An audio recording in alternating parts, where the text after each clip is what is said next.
जय मसीह की दोस्तों, आप सभी को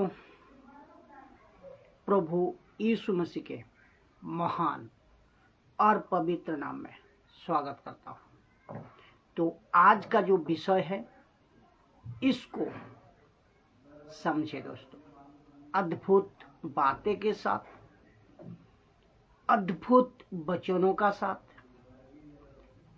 ये वीडियो विश्वासियों के लिए और अविश्वासियों को भी लिए अविश्वासियों के लिए भी है।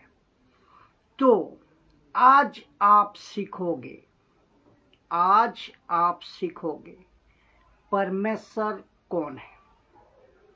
परमेश्वर कौन है, इस विषय को आज आप लोगों के सामने मैं रखूंगा, बात करूंगा।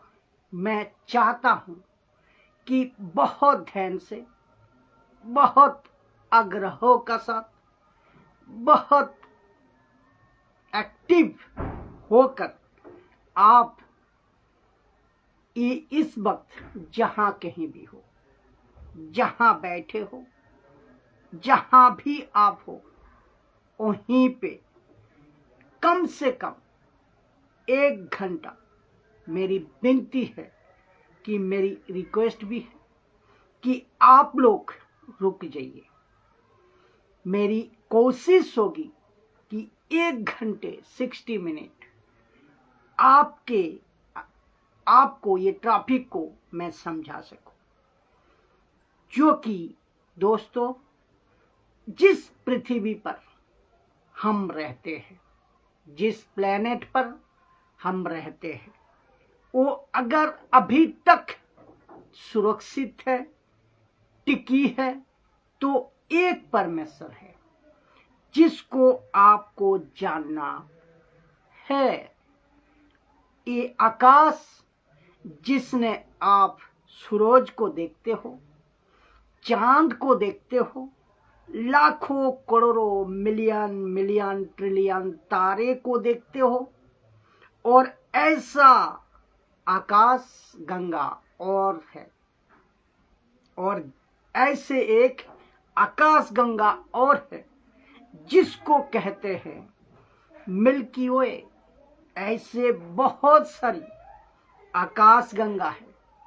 इन सभी को बनाने वाला, आपको सुबह नींद से उठाने वाला, जो किसान बीज बोता है एक आशा से कि बारिश आएगी, और उसको बारिश देने वाला, आपके घर को संभाल कर रखने वाला, आपके जिंदगी को सुरक्षित रखने वाला एक परमेश्वर है। अगर उस सत्य परमेश्वर को नहीं जाना, जीवित रहते हुए आपका अनंत काल का जीवन कहाँ बीतेगा, उसकी जानकारी इस प्रोग्राम में है। इस वीडियो का माध्यम में आपको मैं देने जा रहा हूं।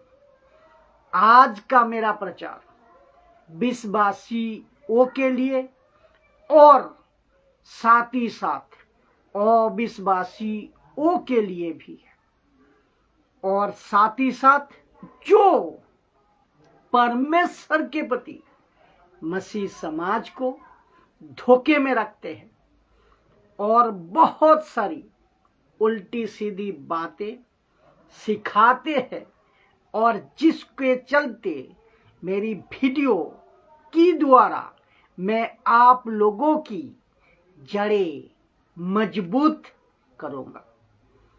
यही मेरे प्रयास है। और आज सीखोगे क्या आपके परमेश्वर कौन है, इसके ऊपर आज बात करूंगा। तो क्या आप लोग तैयार हैं? आप अपने आप के हृदय में ये क्या महसूस हुआ कि ये वीडियो लाखों करोड़ों लोगों की बेनिफिट है? फायदेमंद है तो ऐसे वीडियो मैं बनाते जाऊंगा। और सुनिए, ऐसे करने से मुझे फायदा नहीं होगा, लेकिन परमेश्वर के राज्यों को बहुत फायदा होगा। तो दोस्तों, आइए सुनते हैं, शुरू करते हैं। आज आप सीखोगे परमेश्वर कौन है।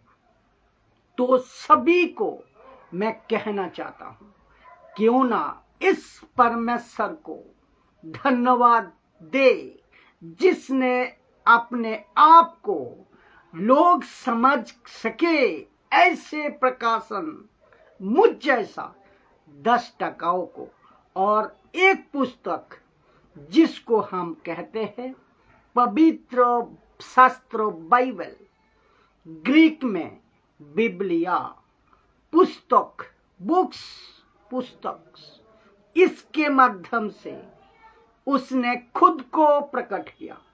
और आज आपके बीच में परमेश्वर के बातें को रखने जा रहा हूं।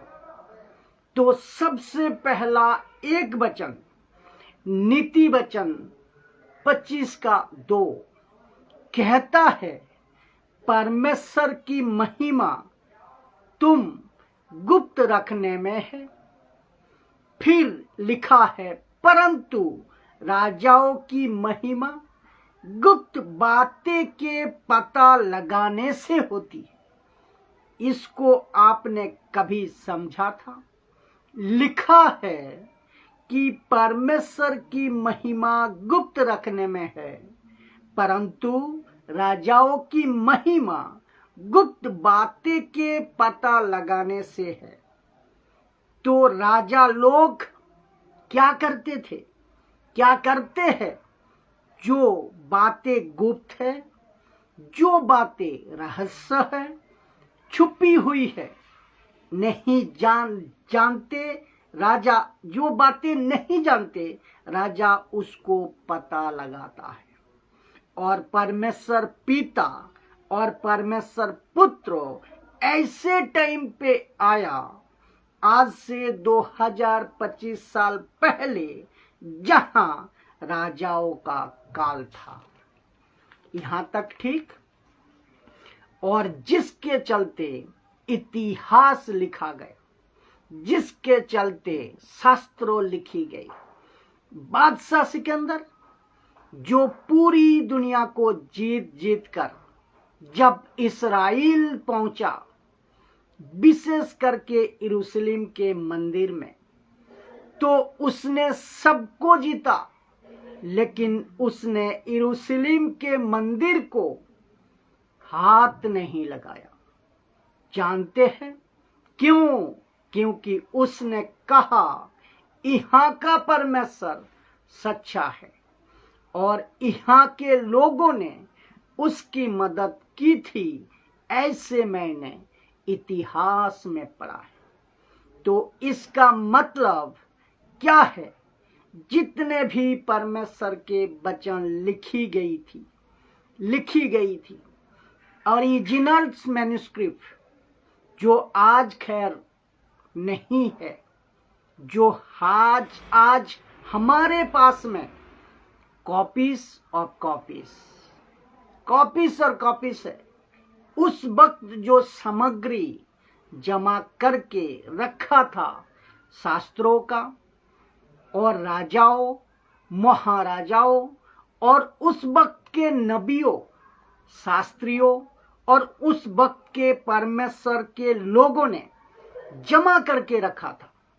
नबूकदनेस्सर के टाइम पे दानियल भी बहुत सारे ज्योतिषों को इस बात की जानकारी थी, जिसके चलते मत्ती के 2 अध्याय में ज्योतिष ढूंढते यीशु के पास आए थे। और इन सभी बातों को नीति वचन क्या कहता है? ये और नीति वचन का लिखने वाला कौन है? खुद राजा किंग सुलेमान, राजा सुलेमान, वो खुद कहता है परमेश्वर की महिमा गुप्त रखने में है, परंतु राजाओं की महिमा गुप्त बातें के पता लगाने से होती है। तो आइए पता लगाते हैं। एक ऐसा राजा था जिसके एक पत्नी थी और राजा का नाम था पिलातुस। कौन? पिलातुस। मत्ती के 27 अध्याय 19 में लिखा है कि जब वहां पिलातुस यानी कि पिलातुस न्याय की गद्दी पर बैठा हुआ था तो उसकी पत्नी ने उससे कहला भेजा कि तू उस धर्मी के मामले में हाथ ना डालना, क्योंकि मैंने आज रात सपने में उसके कारण बहुत दुख उठाया है। ये किसकी पत्नी है? राजा पिलातुस की पत्नी है। क्या प्रकट कर रही है? वो धर्मी है। अब इसको देखिए, निर्गमन की किताब 18 का 11। ये एक राजा था जो फिरौन का जो मिस्र का फिरौन, इजिप्ट का मिस्र का फिरौन। क्या लिखा है कि अब फिरौन कहता है अब मैंने जान लिया, अब मैंने जान लिया है। कौन कहता है? राजा कहता है। फिरौन कहता है अब मैंने जान लिया है। क्या जान लिया है? कहता है कि यहोवा सब देवताओं से बड़ा है। यहोवा सब देवताओं से बड़ा है। आप गूगल पर जाइए, विकिपीडिया पर जाइए, टाइप करिएगा कि इजिप्ट के, मिस्र के कितने देवता होते थे। More than 2000, 6000। और उनका जो देवता है उसमें मेंढक होते थे, सांप होते थे, उसमें उकाब होता था, उसमें गाय का बछड़ा होता था। तो ऐसा व्यक्ति जो खुद को राजा कहता है, मिस्र का फिरौन कहता है कि मैंने जान लिया, तो गुप्त बातें तो राजाओं के काम क्या है?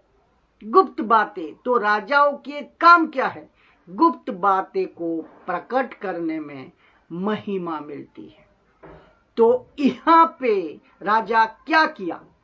परमेश्वर को प्रकट किया लोगों के सामने, जो आज ये वचन का द्वारा आप और हम पूरी दुनिया जान पा रहे हैं।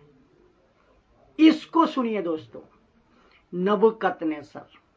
नबूकदनेस्सर इस व्यक्ति ने क्या कहा था?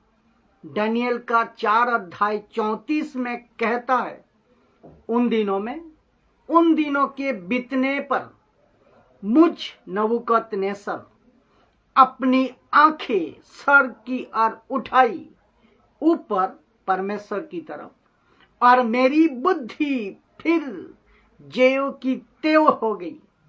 मैंने परम प्रधान को धन्य कहा जो सदा जीवित है। उसकी स्तुति और महिमा एक कहकर करने लगा, उसकी प्रभुता सदा की, उसका राज्य पीढ़ी से पीढ़ी तक बना रहने वाला है। क्या अद्भुत बातें हैं। आपको पता है ये बातें नबूकदनेस्सर कौन है? ये व्यक्ति वही जो इसी किताब में 3 अध्याय में इसने सोने की मूर्ति बनाई और उसने कहा कि जब तक घंटी बजे या बाजा बजे या तुरी बजेगी तो ये सिग्नल होगा आप लोगों को मूर्ति को दंडवत करना है।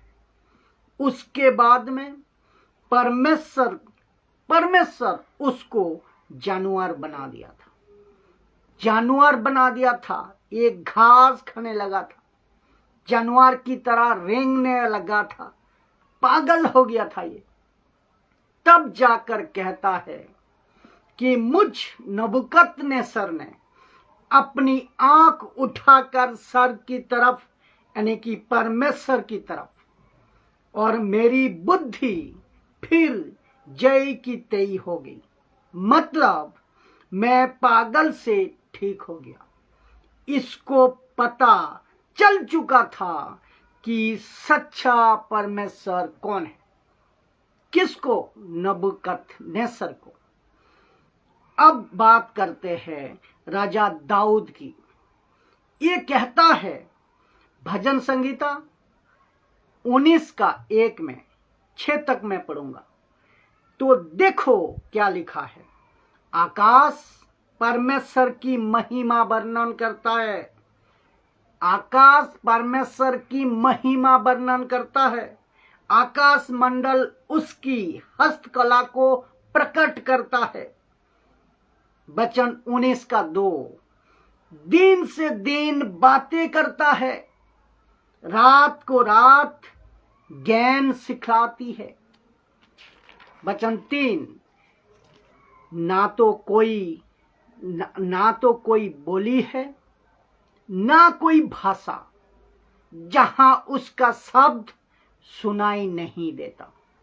वचन 19:4, फिर भी उसका स्वर सारी पृथ्वी पर गूंज गया है और उसका वचन जगत के छोर तक पहुंच गया है। उनमें उसने सूर्यों के लिए एक बड़ा मंडप खड़ा किया है। वचन 5, जो दूल्हे के समान अपने कस्ते निकालता है, वो शूरवीर के समान अपने दौड़ने में हर्षित होता है। वो शूरवीर के समान अपने दौड़ने में हर्षित होता है। वचन 6, वो आकाश की एक छोर से निकालता है और वो उसकी दूसरी छोर तक चक्कर मारता है। उसकी गर्मी से कोई नहीं बच सकता। दूसरे शब्दों में ये व्यक्ति राजा दाऊद कहता है कि एक ऐसा परमेश्वर है जिसको मैं जानता हूं, जिसने ये पूरी कायनात को बनाई है, जिसने ये पूरी दुनिया को बनाई है। तो जिसके चलते मैंने क्या रखा था कि आपके बीच में मैंने रखा था, परमेश्वर की महिमा गुप्त रखने में है, परंतु राजाओं की महिमा गुप्त बातों की पता लगाने से होती है। तो जिसके चलते पिलातुस, पहला कौन? पिलातुस। दूसरा कौन? रोम का राजा फिरौन। तीसरा कौन? नबूकदनेस्सर। सॉरी दोस्तों, तीसरा नबूकदनेस्सर, चौथा उसके बाद में राजा दाऊद। इन सभी ने ये ऐसे ना जाने और ऐसे ना जाने कितने और कितने लोग उन दिनों में थे जिनकी हिस्ट्री अगर यहाँ पर निकाल कर रखूं तो आप सोच भी नहीं सकते हैं कि कई लोग या कई ज्ञानी जिन्होंने परमेश्वर के होने का पक्का प्रमाण दिया है। यहां तक ठीक। अभी बात करूंगा कि बहुत बारीकी से पढ़ने के बाद आपको ये पता चलेगा कि परमेश्वर एक है। बाइबल के अंदर पवित्र शास्त्र में लिखा है कि बारीकी से पढ़ने के बाद आपको ये पता चलेगा कि परमेश्वर एक है, एक ही परमेश्वर है, लेकिन तीन व्यक्तित्व है। तीन व्यक्तित्व में पिता, पुत्र, पवित्र आत्मा। पिता कौन है? परमेश्वर। पुत्र कौन है? परमेश्वर। पवित्र आत्मा कौन है? परमेश्वर। और ये तीनों के तीनों शुरू से थे, है और रहेंगे। कहां से पता चला? इस पुस्तकों से, जिसको हम कहते हैं बाइबल। इस पुस्तक से, जिसको हम कहते हैं बाइबल, ग्रीक वर्ड बिब्लिया। उत्पत्ति 1:1 में आपको साबित करूंगा कि ये तीनों है, पिता, पुत्र, पवित्र आत्मा, जिसको कहते हैं परमेश्वर एक है, लेकिन व्यक्तित्व में तीन। आदि में परमेश्वर ने, आदि में परमेश्वर ने। तो उत्पत्ति 1:1। तो जब हम इब्रानियों भाषा में पढ़ेंगे तो लिखा है एलोहिम, और एलोहिम का मतलब होता है तीन, पिता, पुत्र, पवित्र आत्मा। दूसरा वचन उत्पत्ति 1:26, यहां लिखा है हम मनुष्य को अपने स्वरूप के अनुसार अपनी समानता में बनाए। लिखा है हम, आपने अपनी, लिखा है हम, आपने अपनी। ये सब कौन सा फॉर्म है? ये सब बहुवचन है, प्लूरल फॉर्म है। फिर सुनिए उत्पत्ति 11:7, लिखा है आओ हम। ये जो आओ हम यानी कि लेट अस, हम, ये कब हुआ था? मैं उसको भी रखूंगा। ये कब तब हुआ था? ये तब हुआ था जब भाषाओं में गड़बड़ी डाली थी। तो परमेश्वर खुद को यहाँ पे हम यूज किया है। ठीक है, अभी आइए यशायाह 6:8। मैं किसको भेजूं? लिखा है मैं किसको भेजूं और हमारी ओर से कौन जाएगा? ये हमारी, ये भी बहुवचन है। ये कौन से फॉर्म है? प्लूरल फॉर्म है। तो उत्पत्ति 18:2, जब अब्राहम ने अपनी आंख उठाई तो उसने क्या देखा? कि दृष्टि करके, लिखा है दृष्टि करके क्या देखा? कि 3 पुरुष उसके सामने खड़े हैं। अब ठीक उसके आगे का वचन कहता है कि उनके पैरों पे गिरा और दंडवत किया, यानी कि वर्शिप किया। तो मूर्ख लोग, कुछ अधूरे ज्ञान के सेवक, जो कहते हैं कि ये 3 पुरुष, ये 3 स्वर्गदूत है। ओके, ठीक है, अगर ये स्वर्गदूत है तो स्वर्गदूत के पैर छू रहा है। अब्राहम स्वर्गदूत रोक नहीं सकता? रोक नहीं सकता? क्या उन्होंने रोका? नहीं रोका। जैसे प्रकाशित वाक्य में 19 का अगर 10 में पढ़ोगे, स्वर्गदूत ने रोका किसको? यूहन्ना को। और ऐसे पूरे बाइबल के अंदर कभी भी और कहीं भी किसी भी स्वर्गदूत ने अपने पैर छुनवाने के लिए किसी को इजाजत नहीं दी, किसी को इजाजत नहीं दी। तो जिसके चलते यहाँ लिखा है अब्राहम उनको दंडवत करता है। और वहां तो तीनों स्वर्गदूत को बाद में एक वचन एक कहता है कि यहोवा ने दर्शन दिया। टोटल 18 चैप्टर पढ़ोगे तो कंटेक्स्ट में आपको परमेश्वर दिखेगा। इसके ऊपर भी मैं प्रचार कर चुका हूं। अभी इसको सुनिए, मत्ती 3:16। यहां तीनों मिलेंगे आपको, और लिखा है, और उसने, कौन है ये यीशु, पानी का बपतिस्मा लिया तो उसने परमेश्वर के आत्मा को, पवित्र आत्मा को कबूतर के नाई उतरते और अपने ऊपर आते देखा। यहाँ पवित्र आत्मा, यीशु ये मिल गया। तो आपको ये समझना होगा कि वचन 17 क्या कहता है। और देखो वहां आकाशवाणी हुई। ये कौन है? वहां ऊपर आकाशवाणी हुआ उसी टाइम जब पवित्र आत्मा कबूतर के नाई यीशु मसीह के ऊपर आया। वहां तब आकाशवाणी हुई, यानी कि तब। तो वहां कौन है? पिता परमेश्वर कि ये मेरा प्रिय पुत्र है। कहा कि ये मेरा प्रिय पुत्र है जिसमें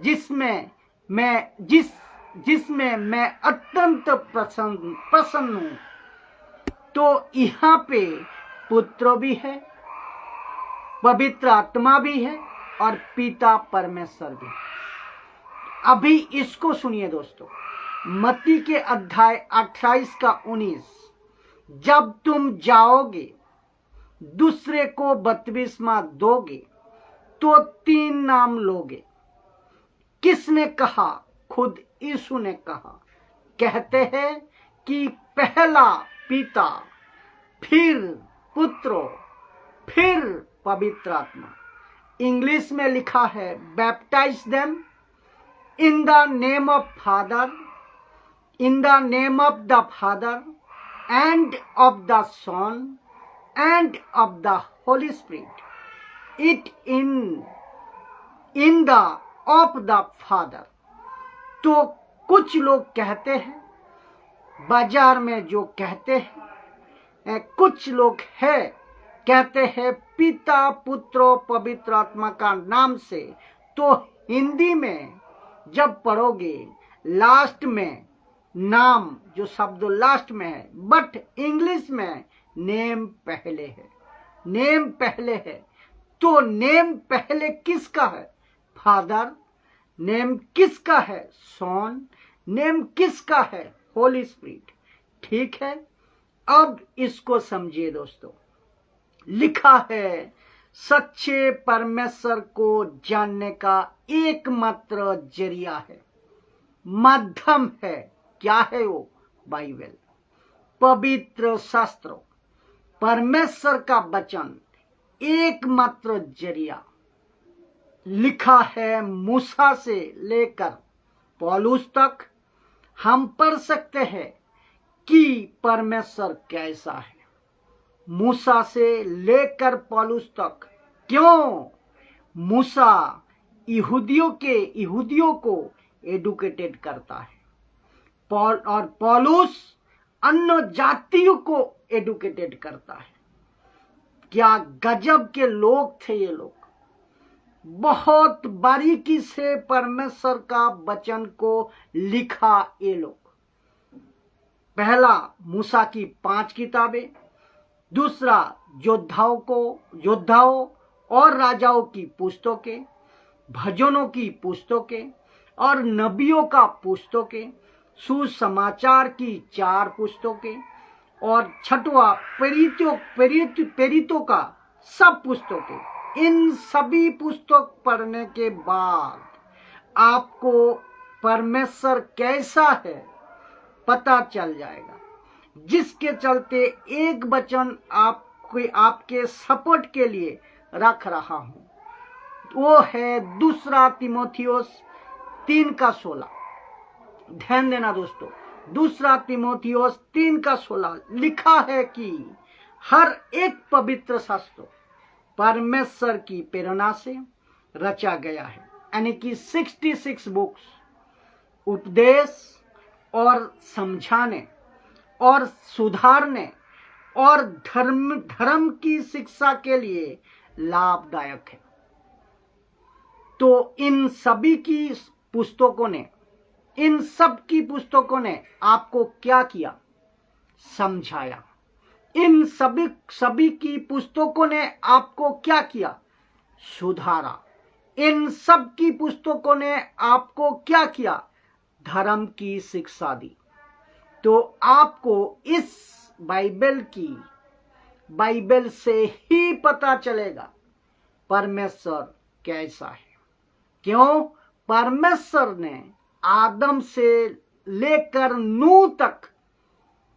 नूह तक से लेकर जॉन द बैप्टिस्ट तक, जॉन द बैप्टिस्ट से लेकर यीशु तक, यीशु से लेकर पौलुस पत्रस तक, इन सबको प्रकट किया कि जाकर बताओ कि परमेश्वर कैसा है, परमेश्वर की मर्जी क्या है, परमेश्वर चाहता क्या है। ये सब बातों को, क्या अद्भुत है ना। नाउ इन्हीं पुस्तकों को सहारा पौलुस और यीशु ने भी लिया है सच्चे परमेश्वर को समझाने के लिए। कैसे? आइए पढ़ते हैं। लूका 24 का 44, लूक 24 वाज 44। यीशु भी पुस्तकों का सहारा लेता है और कहता है, पढ़ो। फिर उसने उनसे कहा, ये मेरी वे बातें हैं जो मैंने तुम्हारे साथ रहते हुए तुमसे कही थी, कि अवश्य है कि जितने बातें मूसा की किताब, मूसा की व्यवस्था और भविष्यवक्ताओं और भजनों की पुस्तक में मेरे विषय में लिखी है, सब पूरी हो। किसका सहारा लिया? किसका सहारा? इन सब पुस्तकों का सहारा लिया। किसने? खुद यीशु ने। तो क्या करने के लिए? आपको और मुझको समझाने के लिए। तो अभी पौलुस कहता है पहला करंथियों 15 का 3 में, इसी कारण मैंने सबसे पहले तुम्हें वही बात पहुंचा दी जो मुझे पहुंची थी, कि पवित्र शास्त्र के वचन के अनुसार यीशु मसीह हमारे पापों के लिए मर गए। जिसको बहस करना है आप बहस करिए। यीशु कैसे परमेश्वर हो सकता है? कहते हैं ना, यीशु कैसे गॉड हो सकता है? सुनिए, अच्छे आए और चले गए। बकवास मत किया करो। कुछ ऐसे नमूना है मार्केट में जो कहते हैं कि यीशु गॉड कैसे हो सकता। अरे तुम्हारे पूर्वज लोक मान को मर गए, तुम अभी आए हो बेटा। जब मरकर ऊपर जाओगे ना, अपने दादू से, अपने बाप दादाओं से पूछना कौन था सच्चा परमेश्वर, वो तुमको बताएंगे। बहस मत करो। अगर बात को नहीं समझा तो चुप रहा करो। मैं इन सभी से बात कर रहा हूं जो शास्त्रों को नहीं समझते। आप लोगों से कुछ मुस्लिम्स या हिंदू या बौद्धिस्ट या पारसी या कोई और जाति का लोग मुझे अभी सुन रहा होगा। मैं आप सभी को साफ लाइन में कहना चाहता हूं, सब बर्दाश्त है और आपका सब माफी है, लेकिन उसके साथ टक्कर या पंगा माफी नहीं है। उसके खिलाफ बातें माफी नहीं है, क्योंकि वो पलटा लेने वाला परमेश्वर है। ये ध्यान में रखिएगा। नाउ अगर मूसा नहीं लिखता पता चलता, कैसे पता चलता मूसा अगर नहीं लिखता? मनुष्य कैसे बना, दुनिया कैसे बनी, 4,000 सालों का जो इतिहास कैसे रहा, क्या कैसे पता चलता? मूसा को इस्तेमाल किया तब तो पता चला ना। तो कैसे पता चलता अगर पौलुस नहीं लिखता? आत्मा की बातें, कलीसिया की बातें, मैं न्याय की बातें इन्होंने लिखा तब जाकर हमको पता चलता है ना। तो अब बात करते हैं दुनिया क्या कहती है परमेश्वर को लेकर। ये दुनिया क्या कहती है परमेश्वर को लेकर, बहुत ध्यान से सुनिएगा। तो लिखा है worldly people concept regarding God. लोगों का कॉन्सेप्ट क्या है परमेश्वर के प्रति? आइए देखते हैं। पहला कहते हैं नो गॉड और कहते हैं मेनी गॉड। कुछ तबका लोगों का कंसेप्ट है, कहता है बहुत गॉड है, और कुछ लोग कहता है कोई गॉड नहीं, कहता है परमेश्वर है ही नहीं। ऐसों को दाऊद कहता है भजन संगीता 14:1 में, कहता है मूर्ख है जो कहता है गॉड नहीं है। वो मूर्ख है, उसको बाइबल मूर्ख कहता है। तो जिसके चलते आज हम दो तरह का लोगों का सामना करते हैं। एक होते हैं नास्तिक, दूसरा होता है आस्तिक। नास्तिक का मतलब जो परमेश्वर को नहीं मानता, और आस्तिक का मतलब है जो परमेश्वर को मानता है। अब कैसे मानता वो भी मैं रखूंगा, और कैसे नहीं मानता वो भी मैं रखूंगा। तो एक इसको सुनिए दोस्तों, एक बहुत बड़ा सत्य आपको मानना ही पड़ेगा। लिखा है एक बहुत बड़ा सत्य आपको मानना ही पड़ेगा, किसी भी कीमत पर आपको मानना ही पड़ेगा। वो सत्य क्या है जिसको भाई साहब मैं इतना जोर दे रहा हूं? वो सत्य है 800 करोड़ लोगों की पैदाइश। 800 करोड़ लोगों की पैदाइश, पतन किए हुए बाप कौन? आदम से हुई है। 800 करोड़ लोगों की पैदाइश पतन किए हुए बाप आदम से हुई है। तो इसका मतलब क्या है? पतन हुए इन दोनों से हमारी पैदाइश हुई है। कौन? किससे? आदम और हवा से। जिस दिन परमेश्वर ने उनको बनाया था ये सही था, इनकी अकल सही थी। कैसे साबित होता है? ये इसको आपको समझना होगा। ये वही आदम है, ये वही आदम है जिसने पूरी दुनिया के जीव जंतु, जानवर, पेड़ पौधा, फल सब्जी सबके नाम रखे थे। आज आप जिसको हाथी कहते हैं हो ना, इस आदम ने रखा नाम। आप जिसको आज शेर कहते हो ना, इस आदम ने रखा था नाम। आप जिसको प्याज, टमाटर, आलू कहते हो ना, इस आदम ने रखा था नाम। आप दुनिया की जितने भी चीजें है ना जो जमीन से उगती है और आसमान में पक्षी की तरह उड़ती है, पानी से रहती है, पानी में रहती है, उसी ने नाम रखा। किसने? आदम ने। इतना अकल वाला था।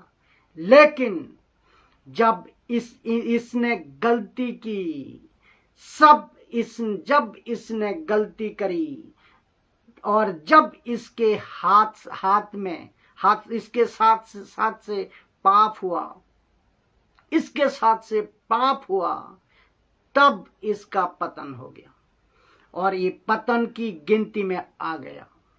ये बिगड़ गया जब इसने पहला कदम पृथ्वी पे रखा था। अदन की भटिका से बाहर पहला कदम तो ये पापी हो गया था। उसके बाद कदम रखा, इसका दिमाग भ्रष्ट हो गया था। उसके बाद एक कदम रखा, इसको परमेश्वर ने अदन की भटिका से गेट आउट कर दिया। ये कौन है साहब? ये हमारा आदि पिता माता है, आदम और हवा, जिसको कहते हैं परमेश्वर ने पहला पुरुष पहला नारी बनाया। बंदर नहीं बनाया साहब, बंदर पहले से अंदर था, क्योंकि बंदर पहले बना, जो बाद में अंदर गया। आदम वो बाद बना, बंदर को नाम आदम ने रखा, जो अंदर गया। बात को समझ में आया?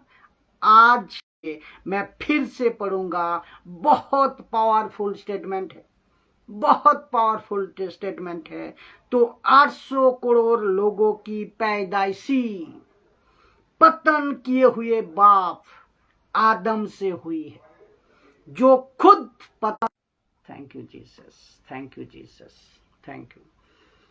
तो जो खुद पतन हो गया है, जिसका खुद पापी स्वभाव हो गया है, जो सत्य के परमेश्वर को ठुकरा बैठा है, ठुकरा को बैठा है, ऐसे बीज से, ऐसे जीन से, ऐसे रग से आप और हम 800 करोड़ लोग पैदा हुए हैं। आज के तारीख के हिसाब में 800 करोड़। तो जिसके चलते लिखा है, पतन किए हुए इन दोनों से हमारी पैदाइश हुई है। आपको पता है क्या हुआ आदम से लेकर नूह